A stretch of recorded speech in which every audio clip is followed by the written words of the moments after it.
Guys, welcome back to my channel. So guys, आज मैं आपके लिए लेके आया हूँ my girlfriend is an alien के सीजन 2 के एपिसोड 13 की एक्सप्लेनेशन। अगर आपने इससे पहले के एपिसोड नहीं देखे तो आप उन्हें हमारे चैनल पर जाके देख सकते हैं और साथ ही में मैं उन वीडियो की लिंक नीचे डिस्क्रिप्शन में भी दे दूंगा, तो आप उन्हें भी चेकआउट कर सकते हैं। और मैं आपको रैंडम सीन हटाकर मेन स्टोरी के हिसाब से एक्सप्लेन करूंगा।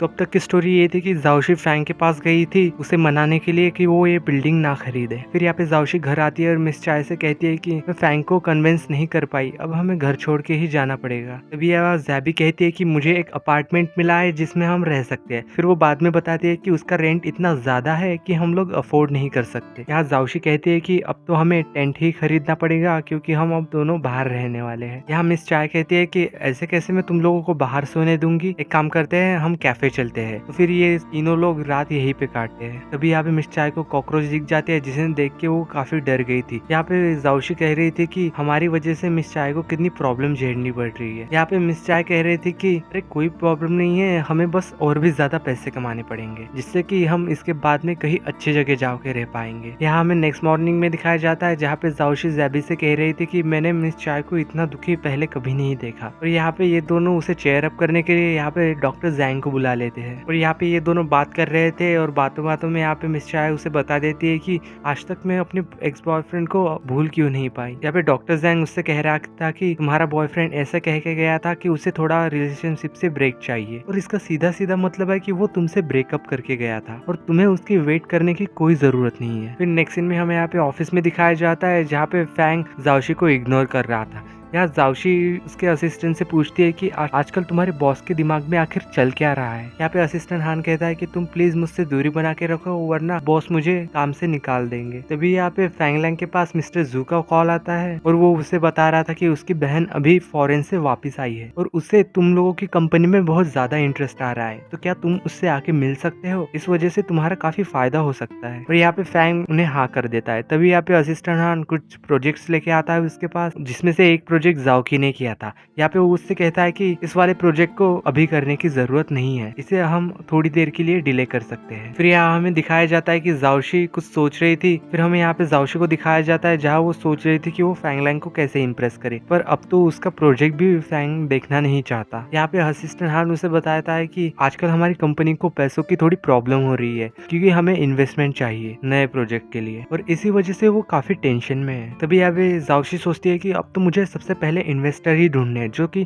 हमारी कंपनी में और भी ज्यादा इन्वेस्ट करे। फिर यहाँ पे जाओशी उसके ऑफिस में चली जाती है और उसे बहुत सारी फाइल्स पकड़ा देती है। तभी वो वहाँ पे उसकी फोटो भी क्लिक करती है और उससे कहती है कि तुम्हें अब बहुत ही जल्दी बहुत सारे इन्वेस्टर्स मिल जाएंगे। यहाँ पे बाद में जाओशी एक डॉगी को फैंग के पास ले जाती है और उससे कहती है कि अगर तुम इस डॉगी को उसके मालिक के पास ले जाओगे तो तुम्हें बहुत सारा इनाम मिलेगा। यहाँ पे फैंगलैंग गुस्सा हो जाता है और कहता है कि वापस करके आओ इस डॉग को, कहाँ से लेके आई। फिर जाओशी यहाँ पे एक पैम्पलेट लेके आ जाती है और उससे कहती है कि अगर तुम इसे पकड़ के खड़े हो जाओ तो तुम्हें काफी सारे इन्वेस्टर्स भी मिल जाएंगे। यहाँ पे फैंग उससे काफी ज्यादा परेशान हो रहा था और बाद में वो उसे वहां से भगा देता है। फिर हमें यहाँ पे नेक्स्ट सीन में जैबी और ली को दिखाया जाता है जहाँ वो कॉलेज हंट कर रहे थे ताकि वो ली का एडमिशन वहाँ कर पाए। यहाँ पे जैबी उसका एडमिशन ऑनलाइन कर देती है और यहाँ ली उससे काफी इम्प्रेस हो गया था, इसलिए वो उसके सिर पे फिर से हाथ फेरने लगता है। और जैसे कि हम सबको पता है ऐसा करने पर जैबी का टेम्परेचर बढ़ने लगता है। और तभी हमें दिखाया जाता है कि यहाँ पे ली की मॉम आ जाती है और यहाँ पे जैबी खिड़की के बाहर जाके छुप जाती है और यहाँ पे उसका टेम्परेचर काफी बढ़ गया था, इसलिए वो फिर से टॉर्टोइस बन जाती है। यहाँ पे वो उसकी मॉम जब अंदर आती है तो वो देखती है कि उसका बेटा रो रहा था। वो उनसे पूछती है कि क्यों, क्या हुआ, कभी तुम भूख हड़ताल पे चले जाते हो और तो कभी तुम ऐसे रोने लग जाते हो, आखिर चल क्या रहा है। यहाँ पे ली उनसे कहता है कि मॉम मुझे पता चल गया है कि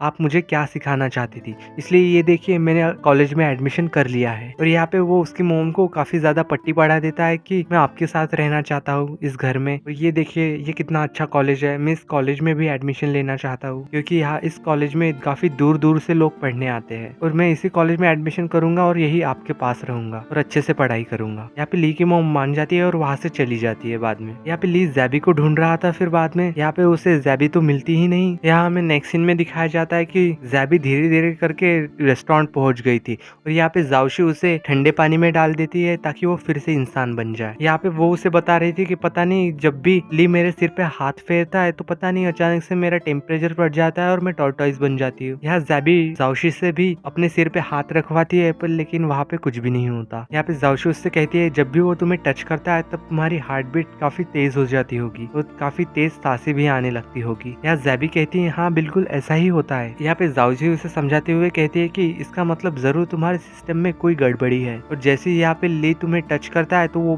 प्रॉब्लम एक्टिवेट हो जाती है। यहाँ पे ज़ैबी उससे कह रही थी ओ जाओशी तुम कितनी ज्यादा इंटेलिजेंट हो। यहाँ जाओशी कहती है कि हाँ मैं अर्थ पे आने से और भी ज्यादा इंटेलिजेंट हो गई हूँ। फिर नेक्स्ट सीन में हमें दिखाया जाता है कि फैंगली ज़ैबू के घर गया था और यहाँ पे उसकी नींद आई थी जिससे कि वो मिलने गया था। यहाँ पे नैन्फी फैंग को अंदर लेके जाते हैं और यहाँ पे उसके पेरेंट्स भी बैठे हुए थे और यहाँ पे उन लोगों की ग्रुप मीटिंग चल रही थी। यहाँ पे ली की मॉम उसके काफी तारीफें कर रही थी और यहाँ मैंगफी फैंग को एक पार्टी में इनवाइट करती है। यहाँ फैंग मना कर रहा था पर मिस्टर ज़ुया उसे इंसिस्ट करने लगते हैं इसलिए वो यहाँ मान जाता है। नेक्स्ट सीन में हमें यहाँ पे दिखाया जाता है कि फैंगलैंग की स्टेप मॉम उसके भाई को कॉल करके बता रही थी कि ये फैंग तो काफी चालाक निकला क्योंकि मैंगफी तो उस पे ही नजर बनाए रखे हुए हैं। अगर इन दोनों की जोड़ी बन गई तो हम उसे उसकी सीट से नहीं हटा पाएंगे। यहाँ पे उसका भाई उसे याद दिला रहा था कि जाओशी भी तो है उसे अपने काम पे लगा दो ताकि वो फैंगलैंग को अपने पास बिजी रखेगी। तुम जाओ जाओशी की हेल्प करो और उसे ऐसा बनाओ ताकि फैंग की नजर उससे हटे ही ना। फिर नेक्स्ट सीन में हमें यहाँ पे दिखाया जाता है कि जाओशी जियांगसी के घर आई थी फूड डिलीवरी करने। यहाँ पे वो भी उससे पूछ रहा था कि जाओशी क्या तुम मेरे साथ एक पार्टी में चल सकती हो अगर फ्री हो तो। पहले तो यहाँ पे जाओशी मना कर देती है पर यहाँ पे वो उसे बताने लगता है कि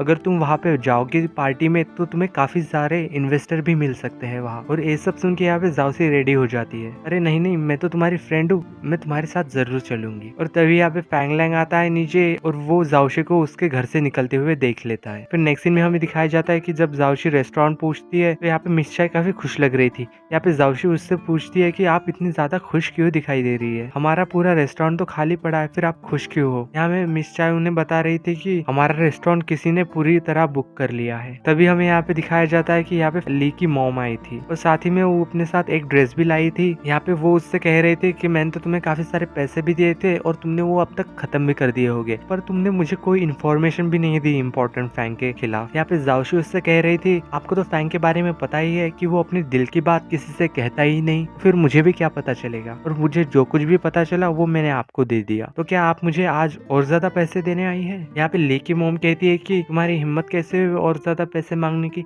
एक तो तुमने कोई खास जानकारी लाके नहीं दी और तुम और भी ज्यादा पैसे मांग रही हो। यहाँ पे वो कहती है कि यहाँ मैं तुम्हारे लिए एक ड्रेस लेके आई थी और उससे कह रही थी कि अच्छे से ड्रेसअप कर लेना। यहाँ पे जाओशी उनसे कह रही थी कि मैं आपको कैसे ड्रेसअप कर सकती हूँ, आप मेरी हालत तो देखिए। अरे मेरे लिए नहीं ये ड्रेस मैं तुम्हारे लिए लेके आई हूँ, तुम खुद को ड्रेसअप कर लेना अच्छे से। और यहाँ पे जाओशी चुप हो जाती है। यहाँ पे ली की मॉम उसे एक पार्टी का इन्विटेशन दे देती है। यहाँ पे जाओशी सोच रही थी ये तो अच्छी बात है क्योंकि मुझे इस पार्टी में तो जाना ही है तो अच्छे से ड्रेसअप होके चली जाऊंगी और वैसे भी ये ड्रेस तो मुझे वो दे ही रही है। यहाँ पे ली की मॉम उससे कहती है कि अच्छे से ड्रेसअप होके जाना और फैंग को अपने प्यार में फंसा ही लेना। यहाँ पे जाओशी काफी सारी इन्फॉर्मेशन इकट्ठा कर रही थी इन्वेस्टर की ताकि वो फैंग के लिए काफी सारे इन्वेस्टर लेके आ सके। फिर हमें यहाँ पे नेक्स्ट सीन में दिखाया जाता है कि यहाँ पे जियांगशी जाओशी का वेट कर रहा था पार्टी में और यहाँ पे हमें दिखाया जाता है कि जाओशी तो अपने ही अंदाज में स्कूटी पे हेलमेट पहन के आई थी पूरे स्वैग के साथ और यहाँ पे जियांगशी आके उसे अंदर ले जाता है और वो दोनों पार्टी के अंदर जाने लगते हैं। और यहाँ पे जियांगशी उसे उसका ईयररिंग दिखा रहा था जो कि पिछली पार्टी में वो खो गया था। यहाँ वो ईयररिंग पहन ही रही थी कि इतने में यहाँ पे फैंग आ जाता है मैंगफी के साथ और ये लड़की यहाँ पे कह रही थी अरे ये तो वही लड़की है ना पिछले पार्टी वाली जो कि तुम्हारे साथ थी, पर अब इसके साथ अब कौन सा लड़का है। यहाँ पे फैंग ये सब इग्नोर कर देता है और उसकी बातें भी इग्नोर कर देता है और उसे पार्टी के अंदर ले जाता है। फिर हमें यहाँ पे पार्टी के अंदर दिखाया जाता है जहाँ पे जाओशी उसके पास जाके उससे बात करने की कोशिश करती है। यहाँ फैंग उसे इग्नोर करे जा रहा था और तभी यहाँ पे मैंगफी जाओशी की तारीफ करने लगती है, तुम्हारी ड्रेस काफी अच्छी लग रही है। और यहाँ जाओशी भी उसकी तारीफ कर देती है और यहाँ पे सब लोग की ये बातें चल रही थी कि मैंगफी और फैंग की जोड़ी कितनी अच्छी लग रही है। तभी यहाँ पे मैंगफी की एक फ्रेंड आ जाती है और वो जाओशी की इंसल्ट करने लगती है। यहाँ पे तो सिर्फ फैंग को इनवाइट किया गया था तो तुम यहाँ पे कहाँ से आ गई, तुमने फिर किसी अमीर आदमी के साथ ये महंगी ड्रेस पहन के आई हो ना। और यहाँ पे वो लड़की उस पे वाइन फेंक ही रही थी कि यहाँ पे जियांगशी टाइम स्टॉप कर देता है अपनी मैजिक से, वो जाओशी को बचा लेता है। और फिर बाद में यहाँ पे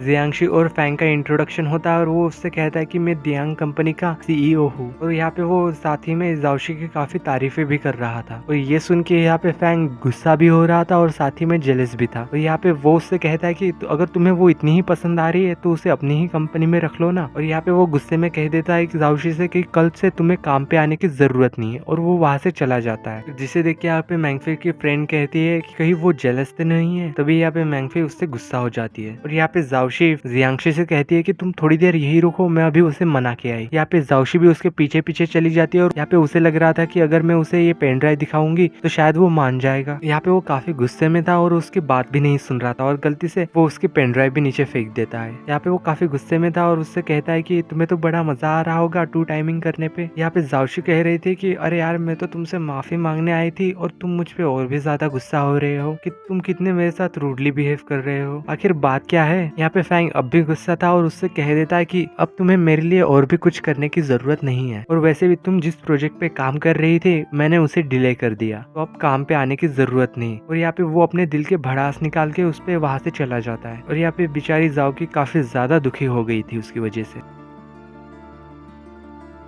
फिर बाद में यहाँ पे फैंगला मैंगफी के पास में जाके उससे कहता है कि मुझे कुछ अर्जेंट काम आ गया इसलिए मैं पहले जा रहा हूँ, तुम खुद से ही घर चली जाना। यहाँ पे जाओशी काफी दुखी थी और साथ ही में वो रो भी रही थी और वो अपनी पेन ड्राइव भी ढूंढ रही थी नीचे। और तभी हमें यहाँ पे दिखाया जाता है कि उसे खुश करने के लिए यहाँ पे जियांगशी आ जाता है और यहाँ पे जाओशी उससे पूछती है कि मैं तुम्हें कैसे इंसान लगती हूँ, क्या मैं बहुत ज्यादा एनोइंग हूँ। यहाँ पे जियांगशी उससे कहता है कि ऐसी कोई भी बात नहीं है, तुम तो काफी ज्यादा काइंड हो, बहुत ही ज्यादा जेंटल भी। यहाँ पे वो देखता है कि जाओशी का मूड बिल्कुल भी अच्छा नहीं है और वो उसे समझाने की कोशिश कर रहा था। ये मून को देखो, जैसे कि कोई लोग इसे कैसा मानते हैं कि हर कोई इंसान हर किसी को इम्प्रेस नहीं कर सकता, क्योंकि सब लोगों के अलग अलग अपने अपने पॉइंट ऑफ व्यू होते हैं। फिर वो यहाँ पे उससे कहता है कि अगर कोई तुम्हें गम देगा तो कोई तुम्हें खुशियाँ देगा, ये लो ये टॉफी खाओ ताकि इससे तुम्हारा मूड अच्छा हो जाए। फिर यहाँ पे वो उससे कहता है कि तुम्हें पता है कि मैं टॉफी हमेशा अपने पास क्यों रखता हूँ, क्योंकि बचपन में मैं काफी अकेला रहता था, क्योंकि मेरा कोई भी फ्रेंड नहीं था। एक बार मैं अपने गार्डन में छुपा हुआ था, तभी एक लड़की आई और उसने मुझे एक टॉफी दी और उसने मुझसे कहा था कि इसे खा के मैं बहुत ज्यादा हैप्पी हो जाऊंगा, और उसी ने मुझसे कहा था कि मुझे हमेशा ही स्माइल करते रहना चाहिए। और तब से लेके अब तक मैं अपने पास ये कैंडीज रखता हूँ और हमेशा ही खुश रहता हूँ। और वो उससे कहता है कि चलो घर चलते हैं, क्योंकि ये पार्टी और भी ज्यादा बोरिंग होती जा रही है। और यहाँ पे वो उससे ये भी कह देता है कि तुम स्माइल करते हुए काफी ज्यादा अच्छी लगती हो, इसलिए तुम हमेशा ही स्माइल करते रहा करो। और इसी सीन के साथ एपिसोड 13 की एंडिंग होती है। तो ये तक था my girlfriend is an alien के सीजन 2 के एपिसोड 13 की एक्सप्लेनेशन। इससे आगे क्या हुआ वो आपको 14th एपिसोड में पता चलेगा। अगर आप चाहते हैं कि मैं 14th एपिसोड की भी एक्सप्लेनेशन वीडियो बनाऊं तो आप मुझे कमेंट करके बता सकते हैं और साथ ही में किसी और ड्रामास के लिए सजेस्ट भी कर सकते हैं। तो ये तक था my girlfriend is an alien के सीजन 2 के एपिसोड 13 की एक्सप्लेनेशन। एपिसोड 14 और ऐसी ड्रामास के एक्सप्लेनेशन के लिए आप हमारे चैनल इंकहार्ट को सब्सक्राइब कर सकते हैं। अगर वीडियो अच्छी लगी हो तो लाइक द वीडियो। तो चलिए मिलते हैं ऐसे ही किसी और इंटरेस्टिंग स्टोरीज के साथ, तब तक के लिए peace out and thanks for watching.